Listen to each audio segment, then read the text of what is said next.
l'Italie, ça c'est bien. On parlait déjà tout à l'heure, parce qu'on aurait dû faire une journée italienne aujourd'hui, parce qu'on a que des voitures italiennes. On a commencé par le Giulianti, la Lamborghini, et juste la KTM, qui a été un peu la cerise en gâteau. Et on va revenir avec Ferrari tout à l'heure. Ferrari qui fait partie du groupe Fiat d'ailleurs. Alors là, on avait quelque chose de beaucoup plus, on va dire, simple.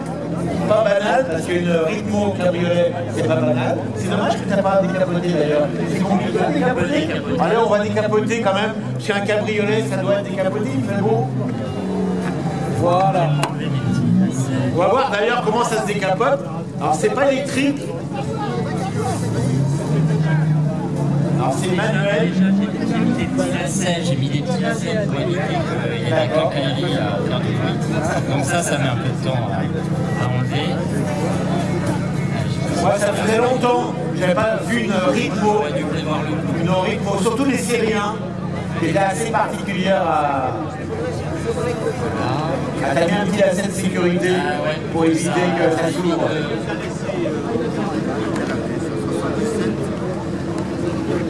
En attendant, on fait le tour de la voiture.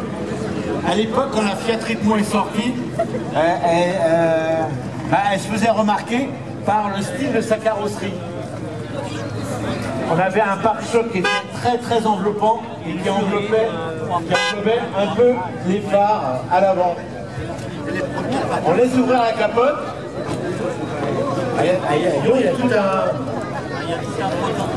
Il y a tout un process pour la capote.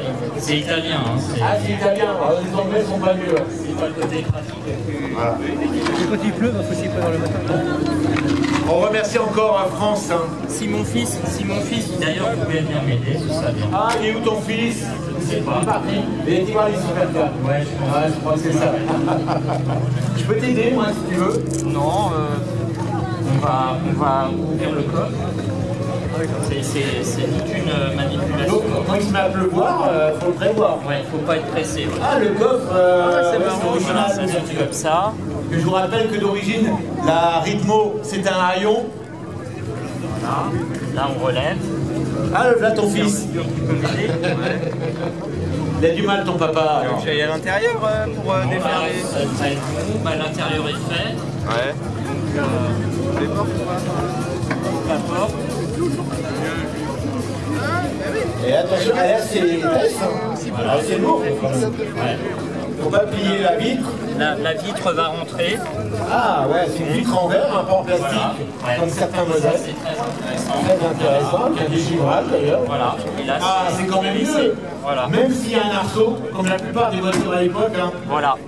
Elle avait beaucoup de concurrents, cette Ritmo. Il y avait quoi à l'époque en cabriolet? C'était la Golf. Il y avait la Golf.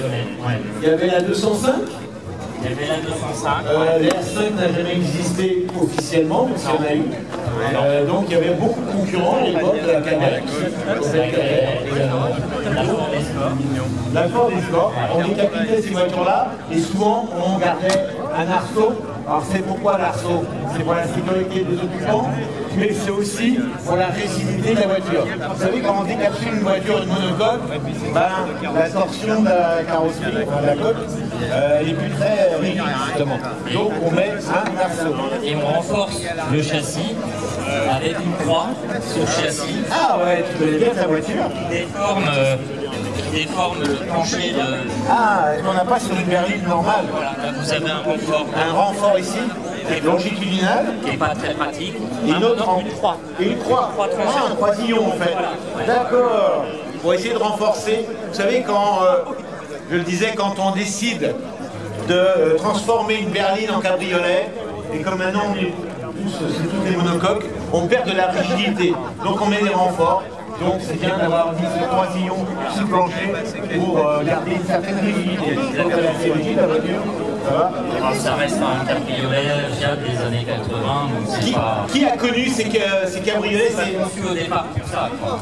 Voilà, tiens, il y en a une là-bas, une Golf, on parlait d'une Golf. Ouais. Et là, la concurrente de l'époque qui passe là-bas. Alors, c'est vrai qu'il n'y en a pas eu beaucoup. Moi, j'en ai eu une en berline, ça marchait bien, même si je n'ai pas de moteur avec, et ça marchait assez bien. Surtout dans une version un peu mieux finie que les autres. Ouais. Je me permets de m'acheter. Oui, vas-y, Je ne vais même pas demander. Alors, le volant, c'est un Abarth, c'est pas d'origine. Non. Parce que je vous rappelle que les Ritmo avaient existé en version Abarth et TC. Il y avait la 105 TC. Voilà, la 105 ensuite, TC qui avait cette carrosserie-là. Voilà. La 125 TC, je crois qu'elle avait encore cette carrosserie-là. Voilà. Et la ensuite, la 130 TC, 130. on passe sur la carrosserie La phase 2. phase 2. Qui n'est plus aussi originale Non. que la phase 1. Non, ils l'ont vraiment rendu plus compatible avec le marché ambiant. Quoi. Alors moi qui ai eu une série 1, mais bas de gamme, je peux dire que le tableau de bord est mieux fini que sur les... Moi j'avais un gros bloc en plastique marron. C'était le reproche sur la voiture quand elle est sortie en 78, c'est que le tableau de bord et les accasillages étaient très bas de gamme. Très bas de gamme. Celle-ci, elle est quand même mieux. Ouais. C'est quand même mieux fini quand même. Ouais. On a encore des vitres à manivelle. Ouais, on pouvait les avoir en électrique, mais C'était des options. voilà, c'était des options. Des options qu'on pouvait avoir. Alors le moteur, c'est marqué dessus. On est sur un 85 chevaux. SAE. Ah, SAE. Donc on gagne de seulement. 82 chevaux d'île. C'est pas beaucoup, hein. Non. Par rapport aux versions à barre, justement, c'était. Il y a autre chose qui est assez original. Alors Fiat, on le voit bien sur les montants. Par contre, à l'avant, là où vous devrez trouver un écusson Fiat, eh bien on trouve un écusson, on va demander aux gens, toi tu le sais, B. B comme Berton, bien sûr. C'est Berton qui construisait cette voiture. Voilà. Souvent le cabriolet était fait par les carrossiers. Berton qui a mis le cabriolet au point, en fait. Chez Golf, chez Carman. Voilà. Et chez Fiat, c'était. pour la petite histoire, la carte grise, c'est une carte grise de Berton. Ah, c'est bien marqué Berton. Le mot Fiat n'apparaît pas. Non. D'accord. Une Berton. Alors, comme on a pu le voir, une fois que la capote est baissée, le coffre est très réduit, bien sûr. Oui. Ça prend beaucoup de place. Mais bon, ça, c'est. Mais d'un autre côté, esthétiquement, la capote prend moins de place que sur une Golf cabriolet. La D'accord. capote reste dessus. D'accord. J'ai plus de visibilité, c'est plus décapoté. Alors, bien sûr, le cabriolet est une 2 portes. Mais il y a eu aussi des berlines 2-3 portes. Parce que quand il y a un avion, on dit 3 portes. Et il y avait des berlines 5 portes. 5 portes. Voilà. Et l'équivalent, parce que c'est sur cette même base en berline tricorps, c'est la Regatta. Exactement, la Regatta, avec un coffre, en 3 On volumes. s'en souvient encore. Voilà, pas trop, les 3 volumes sont toujours moins esthétiquement moins réussis que les 2 volumes. Mais c'est une version phase 1, pour moi, la plus originale que la phase 2. Et d'ailleurs, phase 2 ou phase 1, aujourd'hui, elles ont disparu de la circulation. Il y en a peu, mais Il y en a peu. on peut en trouver. Après, il faut les chercher en bon état, c'est pas facile. Ouais, parce que toutes les tôles italiennes, vous savez, à l'époque, les tôles italiennes, celle-ci, elle a l'air bien préservée, elle a l'air bien faite, elle fait plus de kilomètres. Hein. Ouais, Elle a moins de 100 000. elle a 83 000 km. 83 000 km pour une voiture qui date de quelle année exactement? 1983. 1983. Vous aviez quel âge en 83? La plupart, enfin certaines n'étaient pas nées. Moi aussi quand même. Et en 83, c'est l'année où j'avais eu ma Ritmo. Donc je me rappelle très bien. Il y a certains petits détails stylistiques. Regardez, les poignées de porte rondes, comme les phares. On perd sur les séries 2. Quoi. Les phares, elles sont dans les coquilles, pare-choc. Quand on changeait le pare-choc avant ou arrière, hein, on changeait pratiquement toute la voiture. Enfin, c'est exagéré, mais c'était une coquille, c'était un petit effet stylistique. Les jantes, c'est pas les jantes d'origine? Non, c'est des jantes qui étaient montées sur les Abarth et qui étaient produites par Pirelli. Ah, c'était des jantes Pirelli, avec les buissons à barre. Voilà. Ouais. Très bien. Le moteur, on peut le voir, même si c'est un petit moteur 4 cylindres, bien connu. Ouais, bien connu chez Fiat. C'est un moteur qui a équipé d'autres modèles de chez Fiat.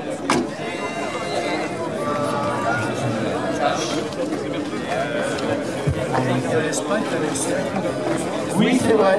Ah, c'est bien de rappeler. C'est vrai que Fiat qui était bien implanté en Espagne. Et en Espagne, elle s'appelait Fiat. Fiat Honda, comme disait monsieur. c'est bien de leur... Alors le moteur. Justement, où Fiat et Seat se sont séparés. Voilà. Il y a eu des conflits juridiques parce que Il y a Seat beaucoup de frigides. Souvent, il y a des frigides chez les Fiat. Il y avait les autres là, qui avaient le carter en tôle au-dessus. Ça fuyait l'huile de partout. le design, etc. Tout à l'heure, je parlais de Autobianchi Athénée, la première voiture moderne avec un moteur transversal, avec une boîte en bout. Là, on a le même principe. Hein, c'est elle qui a inauguré ce type de voiture, ce type de motorisation, d'installation transversale, boîte et moteur. Hein, toutes les voitures modernes ont ce type de construction. Donc là, on a vu que c'était un petit moteur, on a de la place pour travailler. Hein. Ah oui, C'est déjà un moteur. Fiat était un des premiers à monter des courroies. Ouais. Pour remplacer les chaînes de distribution. Voilà. Ça a été un des premiers Fiat. Là, c'est le cas sur ce modèle-là. Donc ce moteur-là, oui, il a été préparé à... Ça commençait à 60 chevaux. Je crois que c'était 60, après on avait du 70, 63, 85. Exactement, ouais. Un rythme 85, et puis après on passait sur la 105 et les sportifs. Un moteur, qu'on appelle ça, c'est un moteur transversal, mais en porte-à-faux avant. C'est le terme exact. C'est-à-dire qu'il est en avant de l'essieu. Voilà. Et ça permet d'ailleurs, le moteur, de mettre la roue de secours et de libérer de la place dans le coffre. C'est toi, on fait meilleur. On peut de place, on peut mettre la roue. Elle a une roue de secours en alliage, chose qui sert en général, il met 3 roues de secours en alliage. Ah, et ben là, si, c'est des jantes. Mais là, c'est pas d'origine. Hein. C'était des jantes en deux.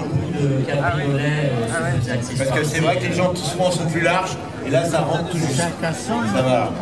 Voilà, c'est un 1500 cm3. Ah, on n'a pas parlé de la cylindrée, c'est un 1500. Ouais, c'est vrai. Je te laisse refermer. Ouais. C'est le même moteur. Comment on a trouvé cette voiture? C'est pas une hyper claire, mais elle mérite d'être originale. Et des voitures qu'on ne voit plus, surtout en cabriolet aujourd'hui. Ça n'a pas une cote très élevée aujourd'hui? Non, du tout. Ce qui m'a fait craquer, en fait, c'est le design et la cote qui est plus élevée. Par rapport à une Golf, 8000, moins cher, ouais. Ouais, c'est pas très cher. On peut se faire plaisir qu'un cabriolet, même avec un arceau, à pas trop cher encore. Avec une voiture originale. Et elle n'a pas marché parce qu'elle se vendait plus cher que la Golf, en fait. Ah, bah voilà. Plus cher à produire. Ouais.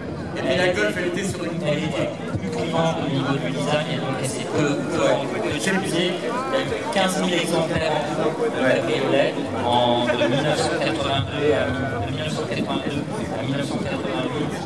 Et les moins, c'est pas trop, ça s'est fait sur un an. Les rythmes 1, en fait, c'est les plus originales, mais ça a desservi aussi, parce qu'il y en a qui n'aimaient pas. Voilà. C'est pour ça qu'ils sont revenus à quelque chose de plus banal sur la série 2. Voilà. Et c'est vrai qu'on a vu plus de série 2 que de série 1. Je ne sais pas les chiffres. Voilà. Mais c'est vrai qu'aujourd'hui, celle qu'on recherche, c'est la série 1. C'est pas la série 2. Comment on a trouvé cette voiture à l'original? Il y avait bien longtemps que je n'en avais pas vu une. Et je crois qu'aux étangs d'Apigné, ça fait 20 ans quand même qu'on présente des voitures. Enfin, on accueille des voitures, ça fait 15 ans qu'on en présente, et je crois que c'est la première fois que je présente une review. Donc merci à toi. Vous pouvez l'applaudir. Merci pour l'invitation. Bonne journée. Bonne journée à toi et à ton fils également. Je te laisse repartir. Merci. Regardez l'intérieur quand même. Une voiture en très très bon état. Et que vous n'êtes pas prêt de revoir. Bien sûr.